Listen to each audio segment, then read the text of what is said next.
UP TGT LT grade, UP PGT RPSC की तैयारी कर रहे सभी दोस्तों को पंकज ओझा का नमस्कार। दोस्तों, आ गया हूँ आप सबके सामने लेकर literary terms, forms and movement की श्रृंखला में। आज हम देखेंगे लिरिक क्या होता है, ओके। और लिरिक के बारे में हम सब कुछ जानने का प्रयास करेंगे जो एग्ज़ाम में आपके पॉसिबल है, आने की संभावना है, जिसकी प्रोबेबिलिटी है। आइए देखते हैं लिरिक के बारे में दोस्तों। जो कुछ चीज़ें बहुत ध्यान से देखने लायक हैं आप देख लीजिए। पहली चीज़ तो शॉर्ट पोम है, आप ये ध्यान रखिए। लिरिक क्या है? बहुत लंबी पोम नहीं होती, शॉर्ट पोम होती है। कंपोज फॉर सिंगिंग, जनरली किस लिए कंपोज की जाती है? गाने के लिए। Ancient Greek lyrics were sung to the accompaniment of lyre. जो इसका ओरिजिन है एंशियंट ग्रीक है, ओके। लिरिक का जो ओरिजिन स्थान है, मूल स्थान है जहाँ से ओरिजिनेट हुआ, वो एंशियंट ग्रीक है, ध्यान रखिएगा, ओके। और वहाँ पर ये लायर नाम के यंत्र के साथ गाई जाती थी, okay. Actually Greek song was divided into two classes. जो ग्रीक सॉन्ग हुआ करते थे, यूनान में जो गीत हुआ करते थे, उनको दो कैटेगरी में डिवाइड किया गया था। अगर हम थोड़ा सा बैकग्राउंड की बात करें लिरिक के, तो मेलिक आर लिरिक सॉन्ग, अब ये ध्यान दीजिएगा, मेलिक भी कहते हैं, melic or lyric song, choric song. दो तरह के सॉन्ग प्रचलन में थे ग्रीक में, यूनान में, जिसे हम हिंदी में अगर बोलें तो। Lyric was sung by a single voice to the accompaniment of lyre और हार्प। अब देखिए, लिरिक किसके साथ गाया जाता था? सिंगल वॉइस में गाया जाता था। और किस यंत्र की सहायता से? लायर या हार्प की सहायता से, ओके। ये देखिए दोस्तों, इमेज दिया हुआ, ये कुछ ऐसे यंत्र होता था, ओके, कुछ इस प्रकार का होता था, मैंने डाल दिया है। तो ये जैसे हमारे यहाँ हारमोनियम होता है और बहुत सारे वाद्य यंत्र होते हैं, ओके, तो उसी तरह लायर या हार्प के साथ ही गाया जाता था सिंगल वॉइस में। Choric song was intended for collective singing to the accompaniment of instrumental music supplemented probably by a dance. जो कोरिक सॉन्ग होता था, ग्रीक में प्रचलन में था, एक दूसरा प्रकार है लिरिक का। वो क्या होता था? एक कलेक्टिव सिंगिंग होती थी, उसमें कोरिक से लगी भी रहा होगा आपको, और इंस्ट्रूमेंटल म्यूजिक के साथ वो गाया जाता था, ओके। और उसके साथ डांस भी कई बार होता था। ये रही बैकग्राउंड, लिरिक की क्या बैकग्राउंड थी, ओके। ग्रीक ओरिजिन है, okay. The characteristic quality of a lyric are 3। अब देखिए, अगर विशेषताएं देखें लिरिक की, जो कि आपके एग्जाम में ज़्यादातर पूछा जाता है, ओरिजिन पूछ लिया जाएगा, किसके अकम्पनीमेंट में गाया जाता था, ओके, लायर या हार्प के अकम्पनीमेंट में गाया जाता था, ओके। और क्या क्वालिटीज है? शॉर्टनेस होती है, लिरिक जो होगी वो ऐसी कविता होगी जो शॉर्ट होगी, ओके, और गाने के पर्पज से लिखी जाएगी। सिंगल थीम होगी, कोई ऐसा नहीं कि कई थीम हो गई, एक ही थीम होगी, एक ही विषय वस्तु होगी। एंड सिंगल इंटेंस इमोशन, और ज़्यादातर केसेज में एक ही इमोशन हो गई है। प्यार पे लिखी गई है, गुस्से पे, मतलब कई बार किसी के नफरत में लिखी गई है, दुख में लिखी गई है, मतलब एक ही इमोशन होगा, जो संवेग होगा, इमोशन होगा, वो एक ही होगा लिरिक में। जैसे आजकल के ज़्यादातर फिल्मी गाने लिरिक का उदाहरण हैं।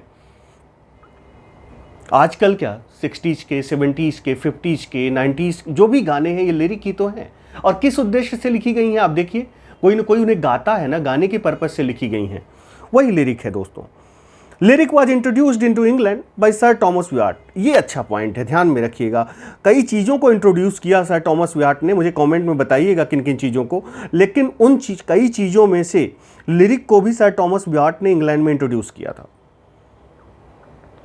His lyric is personal and belongs to class of literal song poetry. He wrote two kinds of lyric proper and sonnets.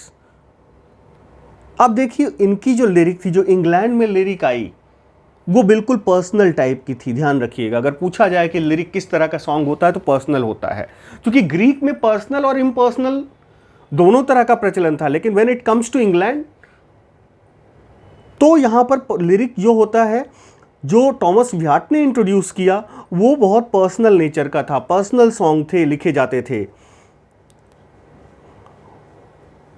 अब इन्होंने लिरिक प्रॉपर और लिरिक सोनेट्स भी लिखे। व्याट ने क्या लिखा? देखिए, सोनेट भी 14 लाइन की लिरिक पोम ही होती है। मैंने आपको जब सोनेट पढ़ा रहा था तो बताया है, 14 लाइन की लिरिक पोम होती है। इसका मतलब सोनेट में भी पर्सनल आपको मैंने ये भी बताया था कि कोई अपनी प्रेमिका के लिए, ज़्यादातर शुरू में तो अपनी प्रेमिका के लिए ही लिखते थे, कोई लाउरा डिनोवी के लिए लिख रहा है, कोई डार्क लेडी के लिए लिख रहा है। ओके, तो सोनेट भी क्या है, लिरिकल पोम ही है 14 लाइन्स की। Okay,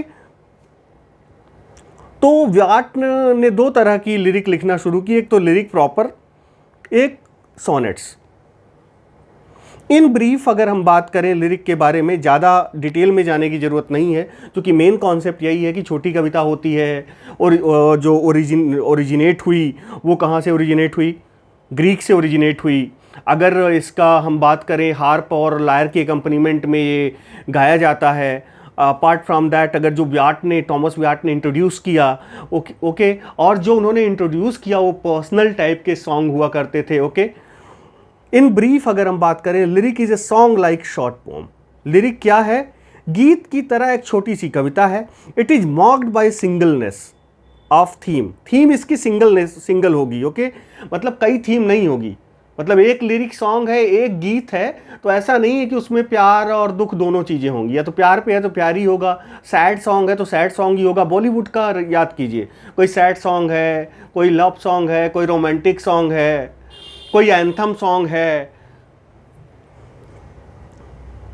and singleness of emotion, theme भी सिंगल होगी, इमोशन भी किसी एक इमोशन को एक गीत में व्यक्त किया जाएगा। विच इज ऑफन सैड, ज़्यादातर सैड होता है, ऐसा नहीं है लेकिन आज के डेट में, लेकिन पहले ऐसे ही हुआ करता था। It is a short poem dealing with a single emotion, ये ध्यान में रखिए, पहला नंबर। छोटी कविता है, सिंगल इमोशन से डील करती है। लिरिक क्या है, कविता है, गाए जाने के पर्पज से लिखी जाती है, ग्रीक ओरिजिन है, टॉमस व्याट ने इंग्लैंड में इंट्रोड्यूस किया। Okay, short poem dealing with single emotion, it is a musical poem. Word music is being an important element in its effect. यहां पर जो ए है ये एन होना चाहिए, आप ध्यान दीजिएगा। ओके,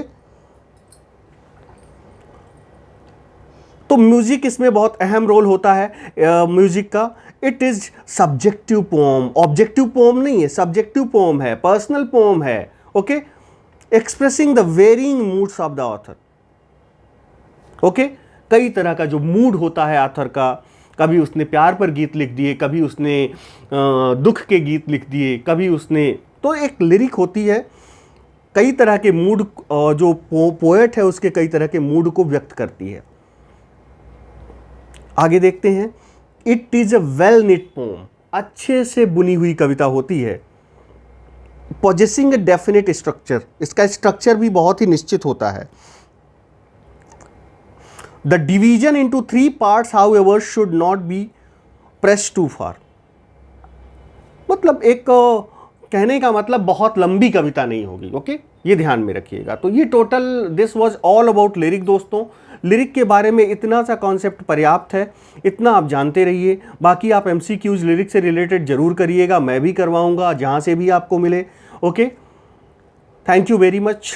और 1 जून के पहले तक का पेड कोर्स के लिए जो भी चीज़ें, मैं पहले फिर से आपको बता दूं कि पेड कोर्स जो भी है 50% डिस्काउंट चल रहा है। वॉरियर्स का जो पेड कोर्स चलाते हैं तो 50% डिस्काउंट चल रहा है, जो भी फीस है उसका 50% हो जाएगा। तो you are most welcome if you are interested. Okay, thank you very much for this session.